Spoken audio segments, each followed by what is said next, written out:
예, 하나님께서 이 시간에 우리들에게 하여튼 마련해 두신 은혜를 아침 시간에 열어주시길 기도합니다. 오늘은 요한복음 5장이죠. 시대소망 21장 베데스다와 사내들이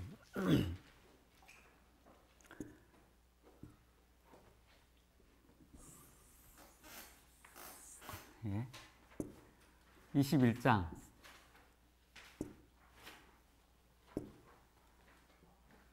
베데스다 사내들인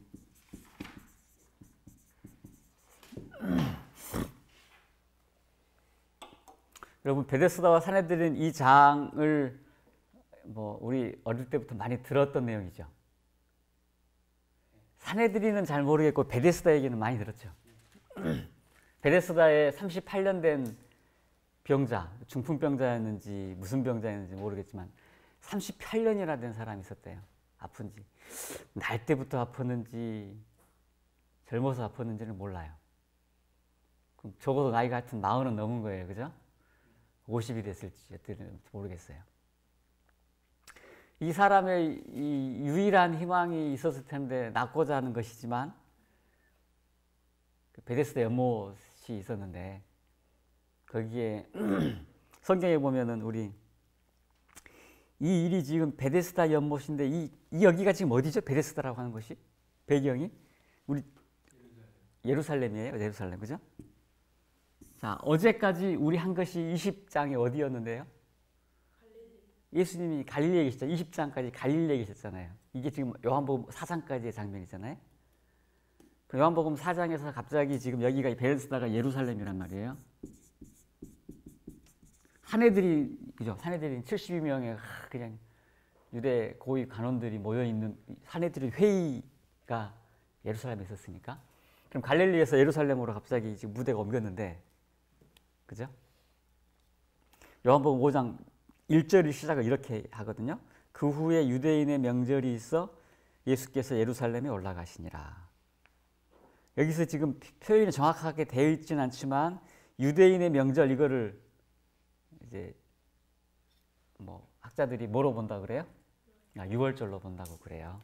그래서 우리 지금 요한복음 공부하실 때 우리 법문부장이랑 공부하셨겠지만 요한복음에 나오는 이 세 번의 유대 명절 유월절을 통해서 예수님의 사역이 3년 반으로 이렇게 됐다 이렇게 했잖아요. 지금까지 이제 내일 볼 요한의 투옥과 중 거기까지가 예수님의 첫 번째 유월절과 두 번째 유월절 사이 이제인 거예요. 첫 번째 유월절에 하신 일이 16장에서 성전을 정결케 하심. 오늘 두 번째 유월절에 예루살렘으로 다시 오신 것이고 거기에서 이제 예루살렘에서 배경으로 벌어지는 일입니다. 가버나움에서 한참 더 계셨겠죠, 그죠? 거기서도 이적들 하셨을 것이고, 이 베데스라고 하는 연못은 제가 이제 책들 보고 설교들 들어보니 성경에 천사가 와서 동하였음 이렇게 돼 있는데 이렇게 괄호로 돼 있대요, 그죠? 그래서 밑에 사본 보니까 어떤 사본에는 이 괄호가 없음 이렇게 돼 있대요. 그러니까 이것이 반드시 천사가 동하였다라고 하는 확정적인 사실이었는지 아니면 우물이 간헐천이어서 가끔 이렇게 하면 그런 믿음 때문에 어쩐지 하여튼 낳는 사람이 혹 있었을 수도 있겠죠. 그래서 거기에 사람들이 많이 모여 있었대요. 베데스다 연못에. 근데 거기를 예수님이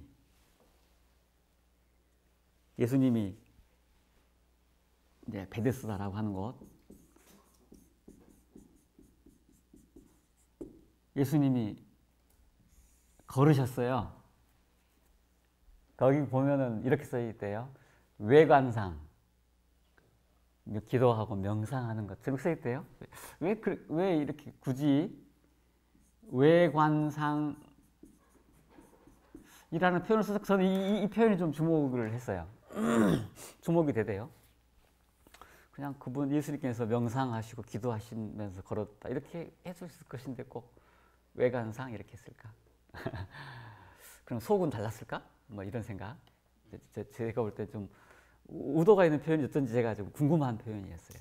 아무튼 예수님께서 겉으로 보시기에는 기도하고 명상하시는 것처럼 걸었어요. 그러면 생각해 보죠. 뭐 우리에게 허락된 거는 상상이니까, 범위 안에서.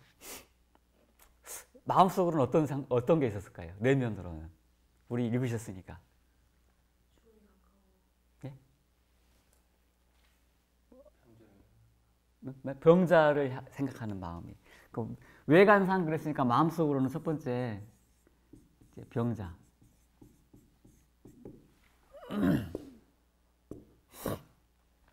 병자에 대한 마음. 또 있었을까요?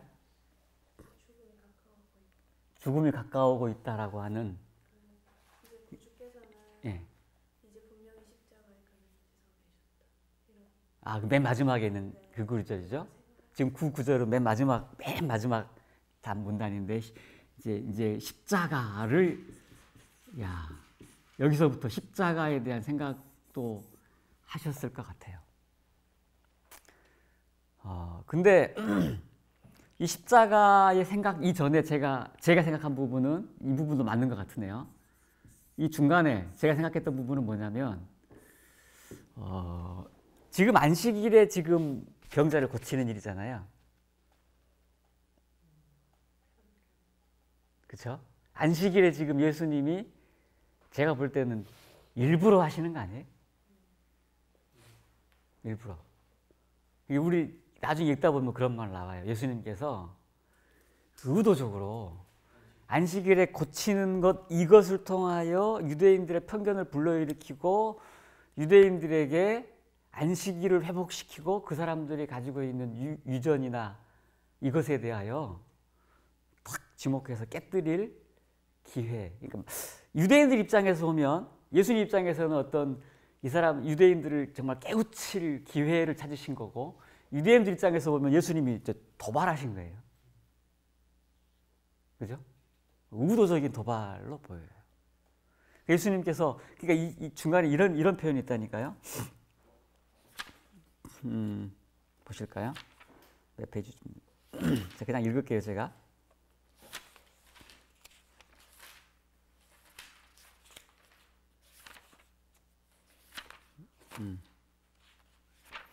이 무슨 내용이냐면, 예수님께서 이 세상에서 하시는, 여기 있네요. 그리스도의 지상생애의 모든 행동에는 현명한 목적이 밑받침되어 있다. 그분이 하신 모든 일은 그 일 자체와 그 교훈이 다 중요했다. 이렇게 돼 있네요. 그러니까 예수님께서 지금 이 베데스다와 산헤드린에서 하시는 이 일은 이 일 자체, 38년 된 병자를 고치신 이 일 자체와 여기서 주시려고 하는 교훈, 그러니까 이렇게 생각해 볼 수 있겠어요. 이쪽 부분에 베데스다의 이것은 38년 된 병자를 고친 그 일이고, 그 일 때문에 촉발된 것, 산헤드린과의 토론은 또 다른 교훈일 수 있겠네요. 그죠? 이것이 둘 다 중요했다. 근데 이것은 다 예수님께서 모든 행동이 목적이 있었다. 목적을 가지시고 하는, 목적이 이끄는 삶. 예수님께서는 그런 삶을 사셨나 봐요. 걸으시다가 한 사람을 봤어요. 어떤 사람을 봤어요? 네, 38년 된 병자. 왜 38년 된 병자 이 사람을 예수님께서 택하셨을까요?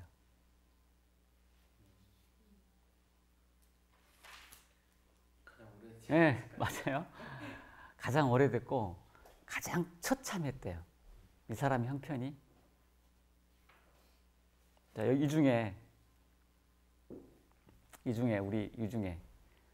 아픈 사람이 있는데 누가 제일 처참해 보여? 우리 제일 아팠으니까. 예수님이 이제 딱 가장 처참해 보이는 사람을 뽑았는데, 저는 어릴 때부터 이렇게 해서 이렇게 이 부분의 이 베데스다에 대한 이야기를 들으면서 저는 이런 설교를 들은 적이 있어요. 이 38년 된 병자의 믿음이 제일 이 중에 이 수많은 병자들 중에 제일 좋았다 내지는 유일하게 예수님께서 치료함을 받을 만했다. 맞을까요? 저는 그 말 듣고 그렇다고 생각했었어요. 그 말이 뭐 틀릴 것도 같지도 않아요. 그럴 수 있을 것 같아요. 저는 이제 그렇게 듣다가 나중에 38년 된 병자를 하는 예수님께서 왜 이 사람을 딱 뽑았을까라고 봤을 때 제가 더 읽어보니까 이 사람이 가장 처참했고 볼래요? 그다음에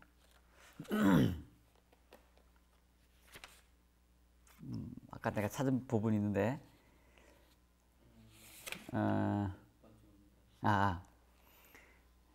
세 번째 문단에서 그 예수님께서는 당신의 치유력을 행하여 모든 고통하는 자들을 건강하게 만들어 주시기를 뭐라고요? 갈망했대요. 예수님이 이 베데스다의 연못에 있는 수많은 사람들을 모두 다 치료해 주도록 예수님께서는 갈망하셨대요. 예수님께서 갈망하셨대요. 다시 물어볼게요. 38년 된 병자가 낫기를 갈망하는 갈망이 컸을까요? 예수님께서 고쳐주시고자 하는 갈망이 컸을까요? 그죠? 그렇지 않겠어요? 근데 지금 38년 된 병자 딱 한 명뿐이잖아요. 이 사람이 가장 믿음이 좋았을까?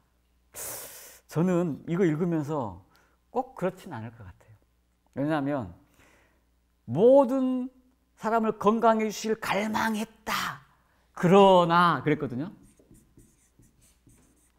그러나 해놓고 이 뒤에 문장이 뭐냐면 그러나 그 중에 38년 된 병자만이 마음에 믿음이 있었다. 예수님께 치료해 주실 만한 치료에 응답할 믿음. 이게 아니더라고요. 뭐예요 그 뒤에가? 그래요. 그러나 안식이라도 이렇게 돼 있어요. 그러니까 예수님께서는 이 베데스다에는 수많은 사람들을 다 치료하실 능력이 있고 치료하실 마음이 간절했지만 딱 한 사람 뽑았어요. 샘플링 하신 거죠. 어쩌면 가장 어려운 사람. 저는 그렇게 생각해요. 제가 지금 말하는 것에서 먹지가 있나요? 그래서 예수님이 38년 된 병자를 고쳤단 말이에요. 네가 낫고자 하느냐? 답변이 뭐예요? 오 주여 내가 낫고자 하나이다. 이렇게 했어요? 어디 다른 데 보면 그렇게 돼 있죠. 네가 원하는 것이 무엇이냐? 그럼 내가 낫고자 이렇게 그래 네 믿음이 너를 이렇게 했잖아요. 그죠? 이 38년 된 병자는 뭐라 그래요? 네가 낫고자 하냐? 그러니까 답변을 뭐라 그래요? 나를 이 베데스다에 집어넣어 주세요. 이거 아니에요? 엉뚱하잖아요 지금. 예수님 말씀하시는 거랑 전혀 다른 거 아니에요? 근데 예수님이 야, 너 그 정도 믿음 가지고는 안 돼. 내가 지금 이 베데스다 연못에 넣어주려는 거 아니야. 이런 거 없잖아요. 뭐라 그래요? 자리를 펴고 들고 가라. 거기 보면 또 그런 말도 있어요. 무슨 말씀도 있냐면 예수께서는 이 환자에게 당신을 믿는 믿음을 행사하도록 요구하지 않으셨다. 이게 무슨 뜻이에요? 예수님께서는 이 환자에게 당신을 믿는 믿음을 행사하도록 요구하지 다만 일어나 걸으라겠다는 거예요. 이 사람이 이 말씀에 듣고 이 말씀을 그래 일어나 걸으라고? 38년 동안 한 번도 못 걸어본 사람 아니에요. 다른 사람 같으면 걸으라 그러면 무슨 소리예요? 이랬는데 예수님께서 걸으라 하시는 말씀이 아마 무척 얼마나 진지하고 그죠? 이 사람 말은 꼭 이분 말씀은 꼭 내가 들어야 될 것 같은 그죠? 그런 생각이 들었겠죠? 그래서 다리에 딱 힘을 주니까 전에는 이 발가락도 꼼짝락 안 그려지던 이게 말이에요. 거기 근육이 싹 생기고 힘이 생기고 딱 걷게 됐대요. 얼마나 38년 동안 못 해보던 일을 하니 얼마나 이 사람이 기뻤겠어요. 자리를 들고 펄쩍펄쩍 뛰었는데 그 뛰는 사이에 예수님이 안 보셨어요. 자, 그러면 백준이 이렇게 나았단 말이에요. 38년 된 병자가 나았어요. 그럼 그 옆에 있는 한 20년쯤 된 몸이 너무 뜨거워가지고 막 고생하는 사람은, 이런 병을 가지고 있는 사람은 어떻게 했을까요? 낳고 싶어요? 그럼 어떻게 해? 예수님한테 부탁드려야 돼? 예수님 어디서 갚버렸어.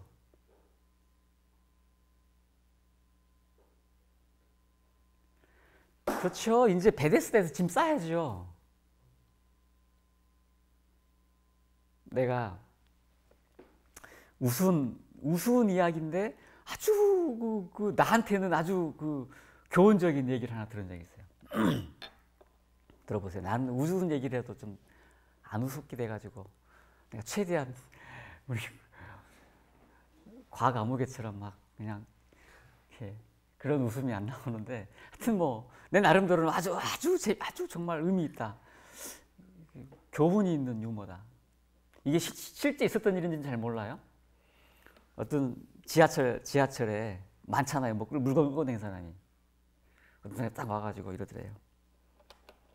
이게 뭔지 아십니까? 칫솔입니다. 여러분 바쁘시지만 잠깐만 시간만 내주십시오. 이러더래요. 이 칫솔 뒤에 뭐라 써 있을까요? Made in Korea. 무슨 뜻입니까? 수출했다는 뜻입니다. 잘 됐을까요? 망했습니다. 이거 얼마일까요? 1,000원입니다. 자, 제가 여기서 오늘 이거 팔면 몇 개나 팔겠습니까? 저도 모릅니다. 내가 판 다음에 여러분들에게 알려주겠습니다. 그러면서 막 날려드려요. 이렇게. 그러니까는 이 접근 방법이 신기하잖아요. 재밌잖아요. 아주 간단 명료하고, 사람들이 뭐 하다가 이렇게 주위 쫑긋 이렇게 뭐 여러분 받아보셨어요? 물건 받아보셨어요? 물건 받으면 그거 뭐 사고 싶기도 하지만 뭐 이걸 사나 싶기도 하잖아요. 한번 물건 쭉 돌린 다음에 그 다음에 또 한번 쭉 가가지고 돈 이렇게 확 가져가나요, 그죠? 하는 방법이 그거잖아요. 그래서 딱 끝났어요. 다시 제가 이거 하고 나서 여러분들에게 알려드리겠습니다 그랬거든요, 이 사람이. 그러니까 딱 다시 썼어요. 사람들이 어때요? 궁금하잖아요. 그러니까 다 쳐다봤어요, 다. 제가 몇 개 팔았을까요? 4개 팔았습니다. 얼마 벌었죠? 4,000원입니다. 실망되겠습니까? 실망입니다. 제가 절망하겠습니까? 아닙니다. 저는 바로 다음 칸이 있거든요. 그러면서 다음 칸으로 갑니다. 그때요. 그러면서 딱 싸들고 그 다음 칸으로 가더래요. 이게 진짜 있었던 일인지는 몰라요. 근데 보세요. 38년 된 병자 나았단 말이에요. 그 주변에 있는 무수한 병자들 마음속에 절망이 생겼을까요? 희망이 생겼을까요? 희망이죠. 그러면 여러분들이 혹시 여러분들에게 누군가가 예수님 만났냐? 당신 지금 모습 보면 예수님 안 만나는 것 같은데, 이런 얘기 막 할 수 있어요? 할 수 있어요. 그걸 남만 해나요? 아니면 자기 스스로 하나요? 자기 스스로도 할 수 있죠. 야, 이거 아닌 것 같은데. 야, 내가 선교사로 해가지고 이거 내가 예수님 아직 못 만나고서 막 예수님 말하는 거 이거 아닌데. 이런 생각은 내가도 하지만 또 누구도 해요? 사단도 우리 마음속에 집어넣어주는 생각일 수 있어요. 그러면 30편자가 나왔다. 이 주변에 있는 사람이다. 저 같으면 당장 자리 싸들고, 아니면 누구 불러다가 예수님 따라가겠어요. 그 다음날 일요일 날 예수님 찾아가겠어요. 예수님을 만나고자 하는 마음이 있으면 예수님, 이 38년 주변에 있는 사람들 예수님 그냥 내버려 두시면 돼요, 안 돼요? 안 될 것 같아요. 우리 어저께 읽었잖아요. 간절한 필요를 간청하는 그 간구에 주님께서는 외면할 수 없으시다. 그죠? 여러분, 예수님 만나는 부분, 우리 예수님 만나는 부분에 대해 치료되는 부분에 대해서도 절망할 필요가 없어요. 소망을 갖자는 거죠. 예수님께서는 근데 이 일을 하시면서 시대의 소망에서 바로 이 뒷부분에 우리가 하는 일들이 있은 다음에 이제 교훈이 한 번씩 나오잖아요. 이 교훈에 앨런 G 학부인은 이거를 영적 질병 그랬죠. 우리의 영적 질병에서 치유함 받을 때 그 다음 나오는 얘기가 우리는 이 병자처럼 스스로 일어설 수 없다. 우리도 무력함을 깨닫고 우리를 도와줄 분을 갈급한다. 근데 거기에 의지와 뜻을 세우고 일어서라.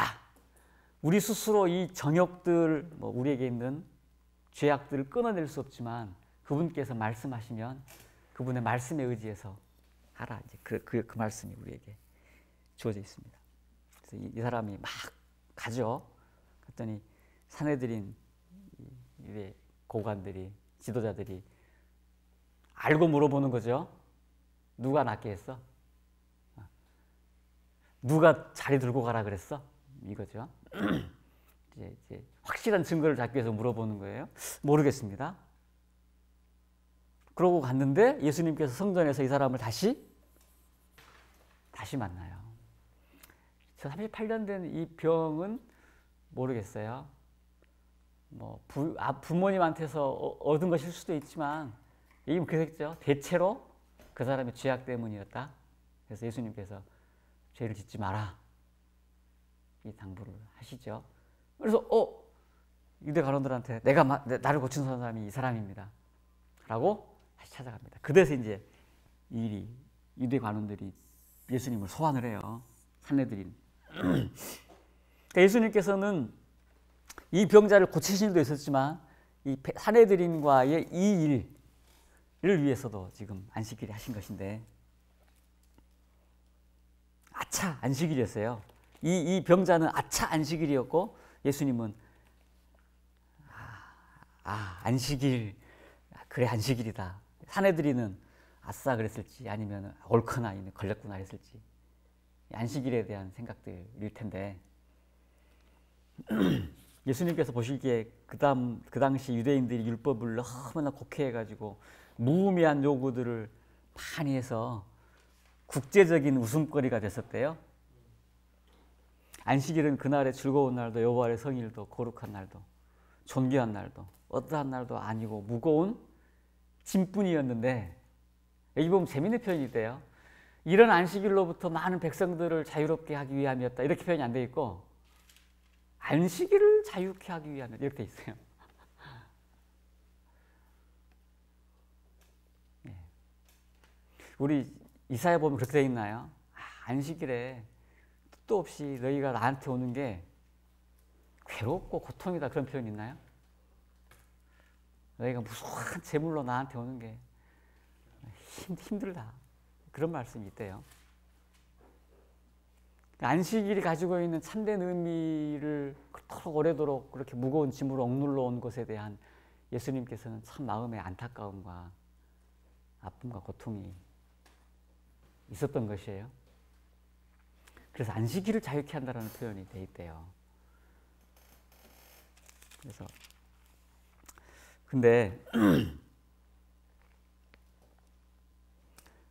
그래서 이제 산헤드린에 불려가요.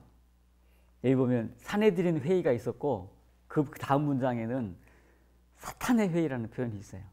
이 일이 산헤드린이 꾸민 것뿐만 아니라 사탄이 예수님의 사업을 좌절시키기 위해서 어떻게든지 했고 그래서 산헤드린이 그 예수님을 좌절시키고 낭망시키고 핍박하고 고통하고 결국 십자가로 몰아가는데 도구로 쓰였다는 거예요. 율법을 가르치고 율법을 준수하고 율법을 백성들에게 소개해야 되고 이런 책임을 가진 사람들이 율법을 만드시고 선포하신 예수님을 오히려 죽이기까지 하는 그 일을 하게 된다는 건데, 여러분 왜 산헤드린 사람이 이렇게 됐을까요? 왜 율법에 대하여? 혹시 어떻게 해서 율법에 대하여 이런 마음까지 오게 됐을까? 이제 이 뒷부분의 문장이에요. 한 42번째 문장쯤 가면 예수님께서 그런 말씀 하시잖아요. 나는 내 아버지 이름으로 왔으면 너희가 영접지 아니하냐. 만일 다른 사람이 자기 이름으로 오면 영접하리라. 이 말씀이 있거든요. 이 유대인들은 예수님이 나와 하나님과의 관계를 나와 아버지라는 관계로 딱 하는 말을 듣고 참랑떼다라고 얘기를 하고 예수님을 고소하기 시작하거든요. 근데 사실 이 표현이 뭐 다 익숙한 표현이라는 거예요. 그러니까 예수님께서 지금 어떤 의미로 본인을 하나님과 동등되다라고 하는 것을 이 사람들은 다 알았다는 거예요. 근데 예수님은 거절하고, 예수님께서 하신 말씀이 다른 사람이 왔으면 너희들이 받아들였을 것이다.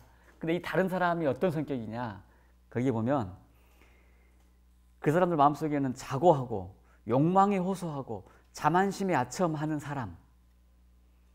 다시요. 자고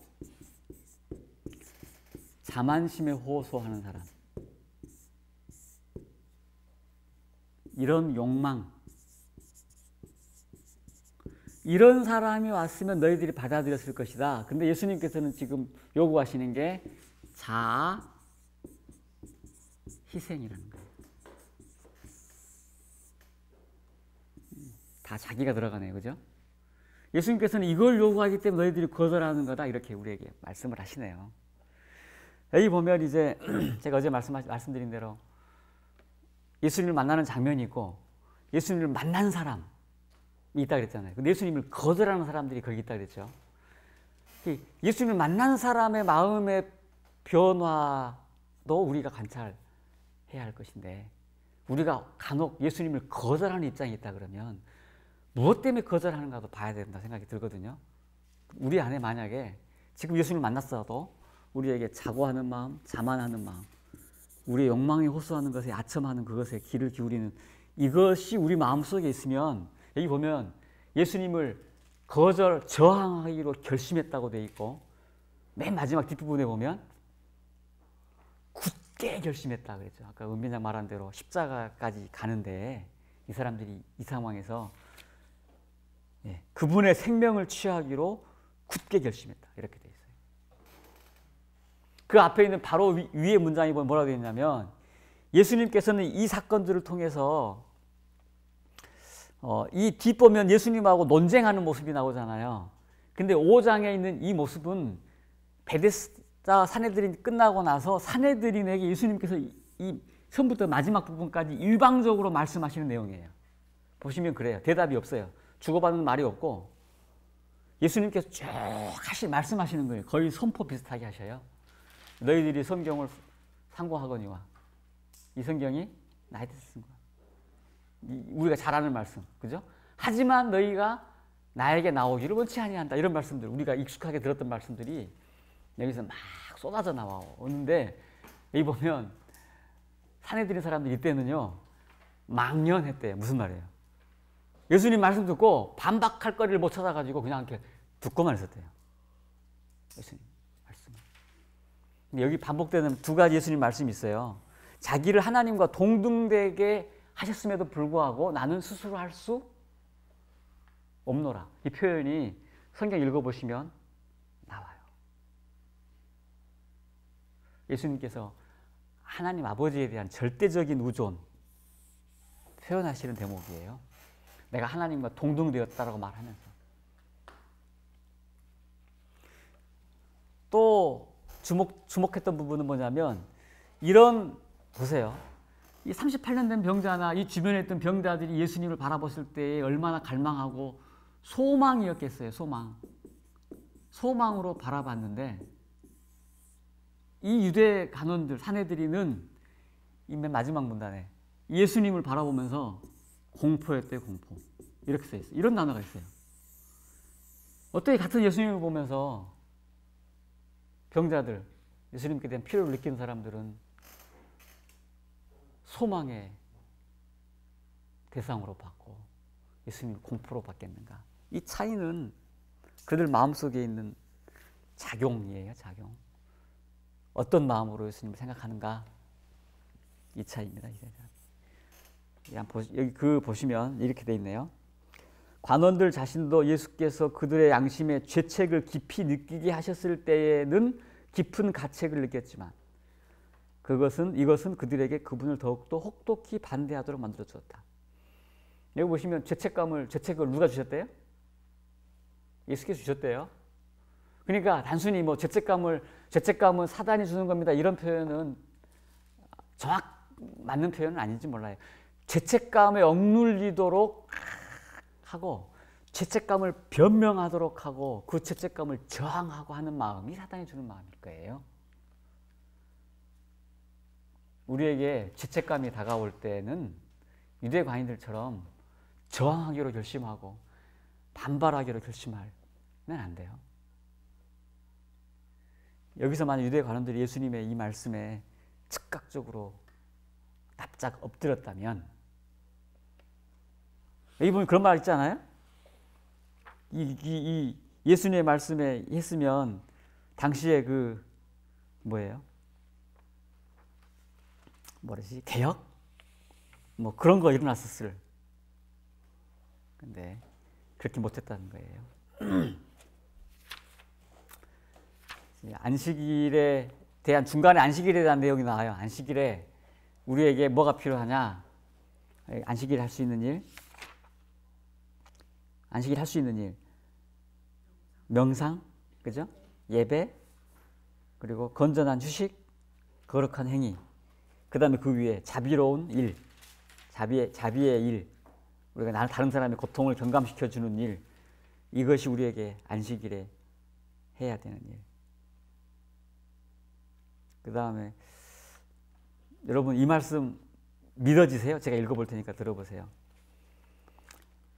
그들은 하나님의 가장 훌륭한 축복을 갈망한다. 하나님께서는 이러한 요구사항을 들어주기 전에 안식일이 지나가기를 기다리지 않으신다. 하나님께서 안식일이 지나가기 전에 정말 우리가 진실한 마음으로 하는 요구들을 들어주신다는 말씀이네요. 그죠? 믿어지세요? 예. 우리의 뭐 육체적인 질병, 고통 뿐 아니라 우리 영적인 아까 말씀드렸던 뭐 우리 안에 있는 불신과 자고함과 이기적인 것까지도 우리가 안식일에 특별히 하나님께서 우리에게 치유하시는 날도 우리에게 주신다 하셨습니다. 하여튼 우리에게 예수님께서 우리에게 어떤 모양으로든지 말씀 주실 때에 여기 보면 그렇게 돼 있어요. 유대인들은 요점을 회피했대요. 유대인들이 요점을 회피하고 딴지를 걸었나 봐요. 그러니까 하여튼 우리에게 주시는 말씀 그냥 내가 알기 원합니다. 네, 그렇게 하시면서 하나님 뜻을 단순히 이행하도록 우리가 순종하면 우리에게 분명히 하나님께서 우리에게 더 큰 일, 놀라운 일, 38년 된 병자가 일어났듯이 38년 동안 다른 사람을 사랑할 줄도 모르고 진정으로 다른 사람에게 베풀 줄 모르고 이해할 줄 모르고 사랑의 행위를 할 줄 몰랐던 우리의 이기적인 질병, 사실 이게 더 무서운 거 아니에요? 그죠?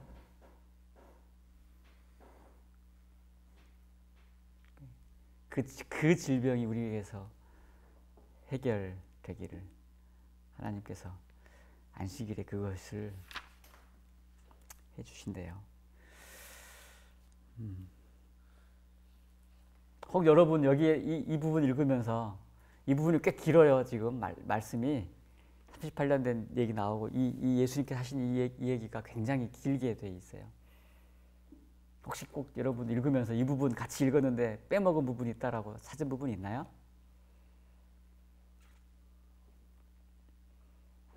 제가 시간이 충분치 않아서 막 쭉 왔다 갔다 설명했지만 혹시 여러분도 빼먹었다고 생각되는 부분이 있어요? 은빈이야? 저는 음. 한 32문답쯤에 죄가 생기자마자 구주가 계셨다. 그래. 말에서요. 음.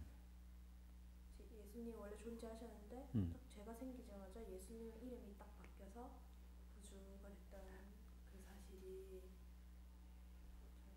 죄가 생기자마자 구주가 계셨다 이 말씀은 예수님 이름이 또 하나 더 예.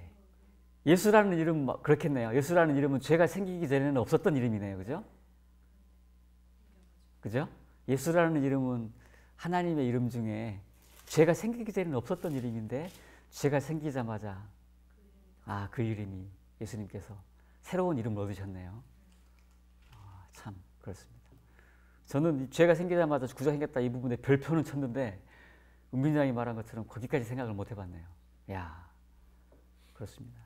이 구속의 경륜은 훨씬 더 그 전에 있었긴 했지만 아무튼 그러면 그 말씀 적용해 보죠. 우리에게 죄가 생기자마자 내가 어떤 죄된 마음을 품고 어떤 죄된 행위를 하자마자 거기에는 구주가 계신 거네요. 예, 희망이 있는 거네요. 예. 예수님께서 우리에게 구주가 되셔서 오셨으니까 죄가 생기자마자 죄인 되었을 때 오셨으니까 아까 말씀드린 대로 계속 따라다니세요. 예수님 만나시고 나를 치료해 주시고 나를 완전케 하실 때까지 예수님 따라다니시기를 포기하지 않기를 바랍니다. 저는 그렇게 결심했어요. 저는 이 21장 산헤드림과 베데스다에서 또 내가 예수님을 마음에 이게 크게 감동이 없는데요. 그러면 다음 장이 있습니다. 다음 칸이 있듯이 다음 칸으로 가시는 겁니다. 그렇게 하십시오. 우리가 예수님 줄기차게 따라다니고 예수님 만나시기를 바랍니다. 감사합니다.